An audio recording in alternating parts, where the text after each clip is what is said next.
am I? That is a question for the ages, for all philosophers throughout all of time. My name is Angelique Sherens, formerly Colby. I believe it still shows up on Blackboard and in my email as Colby. But please call me Angel. Only my grandmother calls me Angelique, or my mother when I was in trouble when I was a kid.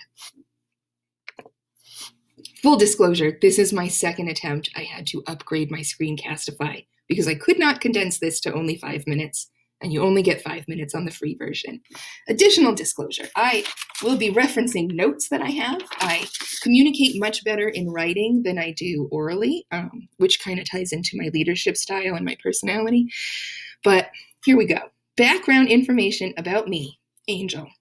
I live in Enfield, Connecticut, but I teach in Longmeadow, Massachusetts. I have 4 teaching certifications, and they're all for Massachusetts. I currently am the elementary level LLD teacher, so I teach students with language-based learning disabilities. However, because of COVID, the structure of our special ed services has changed slightly this year because we wanted to reduce contamination between classrooms. So I'm only servicing 5th grade students this year. We've put all referrals on hold. So I am the LLD teacher / 5th grade resource teacher, which is a little bit of a new role for me. And it's temporary. It'll go back to being just LLD next year, hopefully. Even though I teach primarily ELA, I am not the strongest at teaching writing, but I do a killer read aloud. Lots of voices, accents, all kinds of stuff. I find that it helps students track the characters better. And since these are students who struggle with reading, that's super important.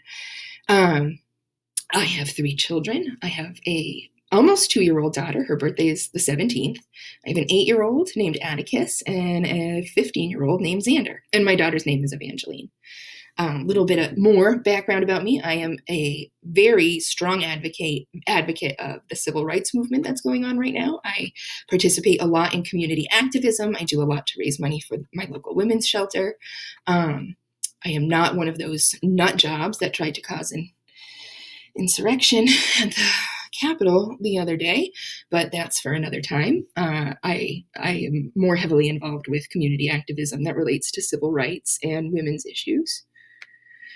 And that kind of ties into my leadership background here. I am not one that tends to jump at the forefront of leadership positions. I tend to shy away from anything that involves speaking with larger groups. I get very nervous. I'm pretty introverted. I find it very tiring to be leading a large group of people. It's very draining for me, which is pretty much a textbook introvert thing. I am actually a transfer student into the doctoral program here. I was initially enrolled in the CAGS program. So I've already done a year of classes with UNE, which I love, by the way. But one of the first classes I took was actually a leadership course, which I think has done a lot to help prepare me for transitioning into this doctoral program. The first class I took, we had a text written by Jeffrey Glanz called Finding Your Leadership Style, a Guide for Educators. And that Glanz text is actually one of the texts that I will probably be keeping way beyond after I complete this coursework, as I found it to be really helpful in understanding both my own strengths and weaknesses, but also how to better communicate with people who have other, sometimes adversarial leadership styles to my own. My leadership style is a creative assertive. I prefer to share and inspire others rather than trying to coerce or exert influence. I shy away from anything that involves micromanagement. I am much more of a big picture thinker. And even though I typically shy away from leading larger groups, my unique position as the only LLD elementary teacher and someone who's very strong with technology integration sometimes leads me down a road where I'm put in a position to be training other people and developing courses. So when I am put in those leadership positions that I don't tend to seek out, I view leadership more as the exercise of non-coercive influence to coordinate the members of an organized group, really to work towards accomplishing the group's objectives. I would much rather focus on people's strengths and individual abilities to contribute than trying to manage people and assign things out. similar to the theorist H. Anderson, I do believe that emergent leadership grows out of the interaction process itself, but I don't really fully embrace transactional leadership. I think we've seen these last 4 years that transactional leadership can actually be really dangerous. I tend to embrace what's, a more extreme theory, the Rost theory.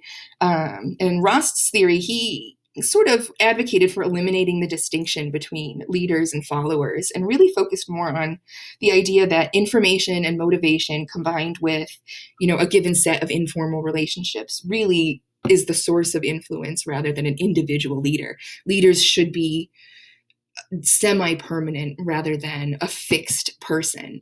I may be the appropriate person to lead a group that's trying to look at integrating a new type of technology into their social studies lessons, but I wouldn't necessarily be the perfect leader for setting up a math workshop in a classroom. That there would be someone who's better fit for that, somebody who understands the process better. So I really feel like leadership should not be tied to just one said individual and should be more fluid than that. And I think that's why I tend to embrace the Rost theory more than the others. I did also find a big connection with McGregor's theory Y, which says that people are motivated and that removing obstacles to their success is really key to accomplishing the group's goals. And I think I like that theory because I also find that it's applicable not just in leadership and not just for psychology, but for social theory.